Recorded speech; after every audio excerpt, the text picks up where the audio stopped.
প্রাক মৌসুমের প্রস্তুতি পর্বে আসন্ন মার্কিন যুক্তরাষ্ট্র সফরে 10 ফুটবলারকে পাচ্ছে না বার্সেলোনা। এদের মধ্যে রয়েছেন লামিনে ইয়ামালের এই সফরে না থাকাটা একেবারে আচমকা নয়। মাত্র 16 বছর বয়সে গত মৌসুমে 38টি ম্যাচ খেলেছেন তিনি স্প্যানিশ জায়ান্টের হয়ে। জাতীয় দলের হয়েও খেলেছেন 14টি ম্যাচ। এবারের ইউরোতে দুর্দান্ত পারফরমেন্স নজর কেড়েছে ফুটবল বিশ্বের। ব্যস্ত মৌসুম শেষে আপাতত ছুটি দেওয়া হয়েছে এই তরুণ তুর্কিকে। ছুটি পেয়েছেন আরেক তরুণ ফরওয়ার্ড ফেররান তরেসও। চোটের কারণে এই সফর থেকে ছিটকে পড়েছেন রোনালদো, আরাউহো, গাভি, পেদ্রি, ফ্রেঙ্কি ডি ইয়ং এবং আনসু ফাতি। ক্লাব সূত্রে জানা গিয়েছে অক্টোবরের আগে গাভির মাঠে ফেরার সম্ভাবনা নেই বললেই চলে। আরাউহোকে বাইরে থাকতে হবে গোটা বছরই।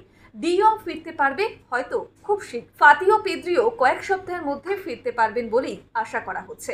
এছাড়াও এই সফরে থাকছেন না পাউ কুরবাসি, ফেরমিন লোপেস এবং এরিক গার্সিয়া। স্পেনের হয়ে এখন অলিম্পিক্স ফুটবলে খেলছেন তারা তিনজনই। সব মিলিয়ে হেড স্যারের প্রথম পছন্দের 10 জনকে ছাড়াই 31 জনের দল নিয়ে যাবে রবিবার মার্কিন সফরে বার্সেলোনা। সঙ্গে রয়েছেন নতুন কোচ হান্সি ফ্লিক।